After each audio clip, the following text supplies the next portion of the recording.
Hi, everybody, it's Sleigh, and today I want to talk about playing arpeggios on the blues harmonica. And I have already made some YouTube videos on this subject, going into uh, bugle tunes and going into playing the three note diatonic triads in first position.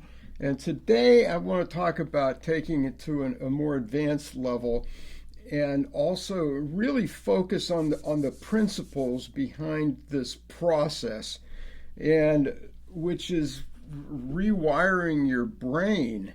And the blues harmonica has got some very strong strengths as far as playing, especially in second position playing blues. You've got all this built-in chords and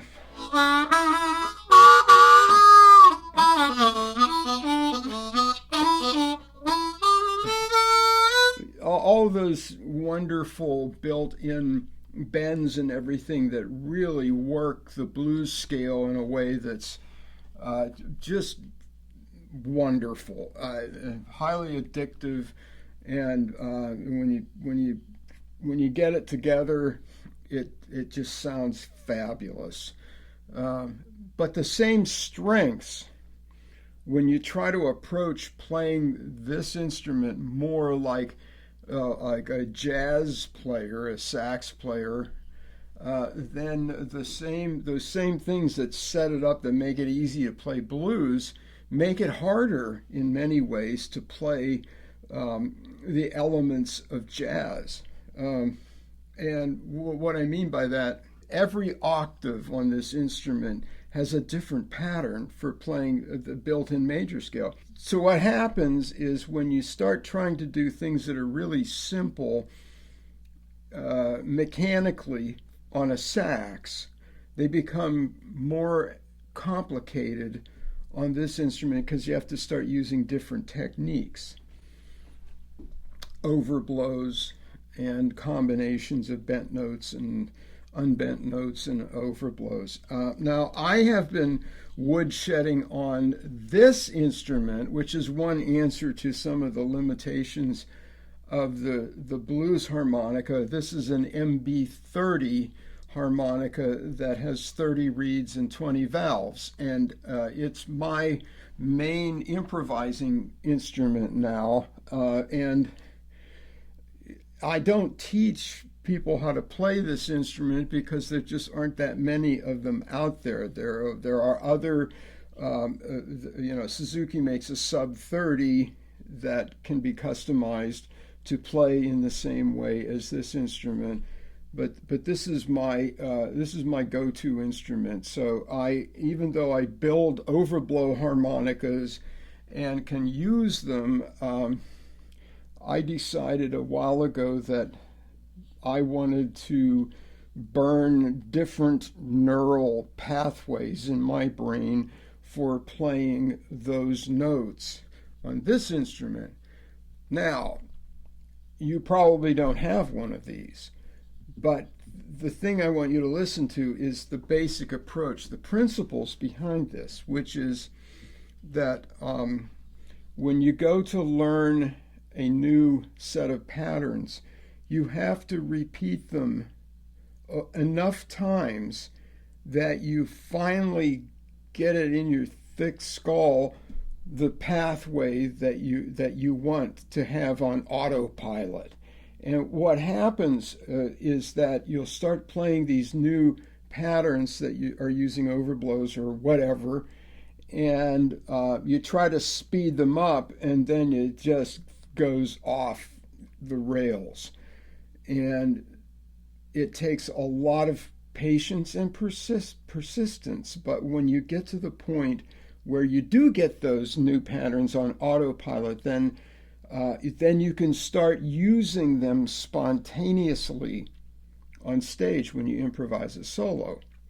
Okay, so I'm going to start with this instrument, the MB30, and I'm going to play this series of arpeggios. And what I decided I wanted to do was to play the major scale really, really well in second position. So that starts with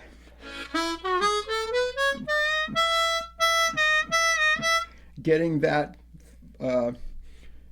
F sharp in there. Oh, by the way, even though I'm playing a key of A harmonica, I always describe this as if it were a key of C harmonica, because that is the way I think. It helps, instead of memorizing 12 different scales and note patterns to think about what I'm doing, I just pretend I'm playing a C harmonica. So that's one principle I use. The blues harp is a transposing instrument, and you might as well take advantage of that to help you with your thinking, and think in either scale degrees or the key of C when you're analyzing ideas. So when I think of this playing this second position G major scale on this instrument, it helps me to remember the note relationship with the whole I'm playing. Okay, so you still with me? I realize this takes some thinking, and this is what your woodshedding time is for doing real deep thinking about what you're doing, what's working, what's not working. And I kind of compare it to like somebody, a race car driver going to the track that he's going to be driving 240 miles an hour on, and literally walking around the course and looking at everything from that perspective, or driving through it really, really slowly, and then getting their perspective right. So here's what happens, and why I'm talking about rewiring your brain. If I try to do this really fast, okay, what it shows me where my wiring is screwed up. Okay, so I'll try to do this real fast. We'll see what happens. Yeah, right there. Now I have to slow down, because right there, my brain has this idea that the note I want to get is here when it's really over there. So if I slow way down and even think G, B, D, A, C, E. So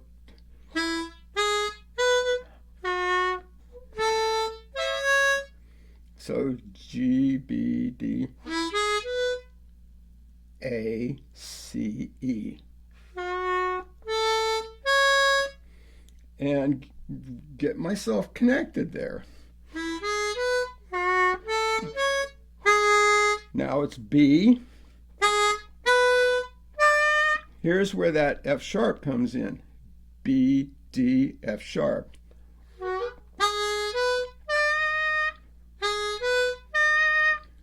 And on a regular harp, that's an overblow. So it's in a different place than it is on this harmonica. But the principle's the same. You want to get that pathway on autopilot.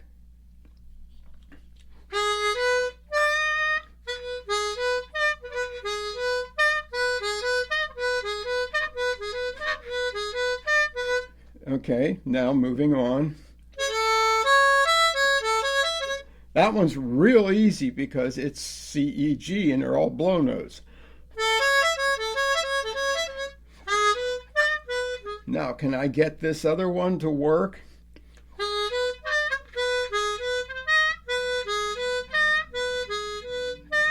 At what speed can I play this where I can get this to match the feel of that real easy C, E, G?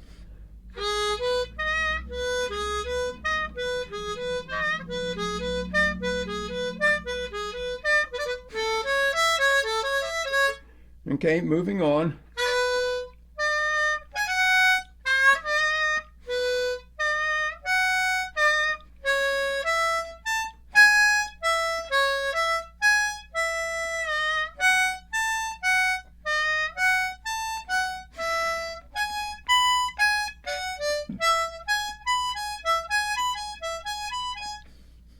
So when I practice this, I want to slow it way down until I can get it right. So I'm not repeating mistakes. And every time I try to get fancy and fast and I'm not ready for it, what happens is I start embedding into my neural pathways. Here's what I want you to do. Just crash and burn over and over again and get it right once in a while.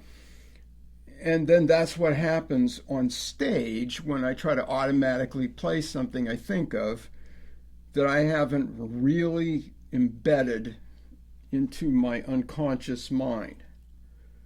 So this is why playing, like the way I do the process is start off really slow, no metronome.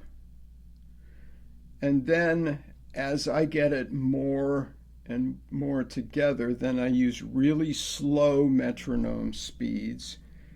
And if I can get the whole way through it without screwing it up, then I will stay at that speed for a little while long to get those patterns embedded. And the way I think of this is that our brains are really lazy. They're always looking for shortcuts, and they're pattern recognition machines. And so if there's a pattern down here on the first octave that works really well and gives you those notes, C, E, G, or G, B, D, then when you go up on the harmonicas, it tends to, my brain tends to default into, oh, I know how to do this, and it starts to do what works down here, but I'm up here, and then it realizes, oh, and then it corrects itself. And so then in the middle of trying to play this, I start to screw up and then I correct it. And that's when I know I have to slow down again and go back to it. So ultimately, I'd like to be able to do this exercise really fast and automatically, but I know I have to pay the price, and which is every day, just keep going through this a few times here and there until it starts coming back to, every time you play through it, put it down, go back, play it again in a few minutes, you're telling your brain to recreate that pattern. And if it doesn't get it right, then you slow down and you keep going over the area that you're having a problem with. So I'm going to try this again, see what happens.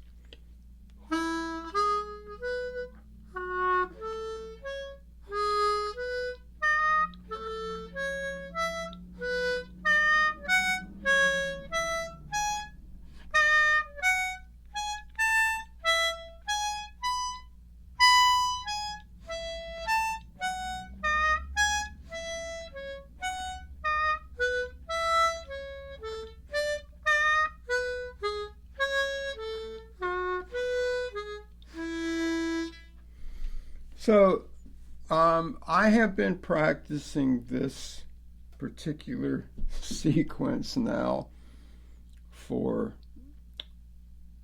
off and on for a couple of months, and a lot more intensely over the last couple of weeks. I have a lot of work to do, and I'm really excited about where I'm going to be able to go with this once I get that pattern embedded in my brain. What I'd really like to be able to do is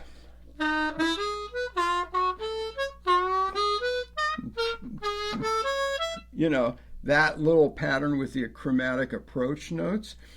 But I put that one aside. I was practicing that for a while, And I was just screwing it up too much. So I simplified it down to the absolute basics.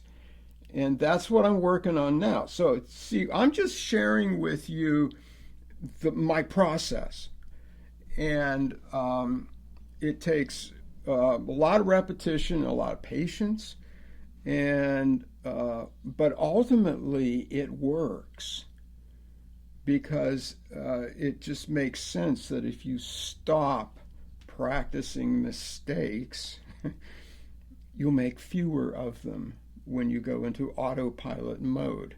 So ultimately, I want to make it this pattern so that when I play it, I can't screw it up. I've got it so deeply embedded.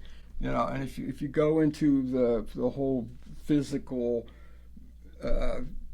neuroscience stuff, you're creating a pathway, and then you've got this pathway. It's got synapses and electrical converting to chemical to electrical. This little chain of events that goes from one place to another. And when you stop practicing mistakes, then you build this super highway, and then you block it off so that you can't go off the road. And that's why, what they call try to get that word right, myelinization. There's this coating that goes over this little neural pathway that's like the insulation on an electrical wire. And if you have nice thick insulation on an electrical wire, then the current will flow through it without any interference.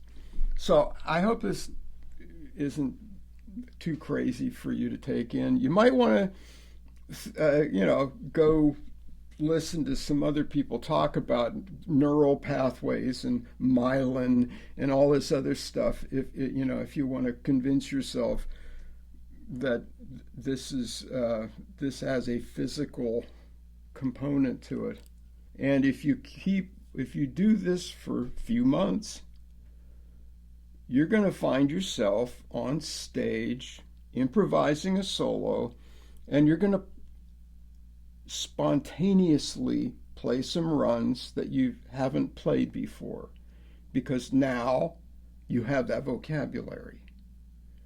And that's what this is all about. So I hope you find this helpful, but the basic principle is take something like this arpeggio study and find the most stripped down, simple, basic way of doing it, and then get really good at it before you add the next variable, like a chromatic approach note. All right, end of sermon. I hope you're enjoying your woodshedding, and I'll be back with more borderline crazy ideas sometime soon. Thanks for listening.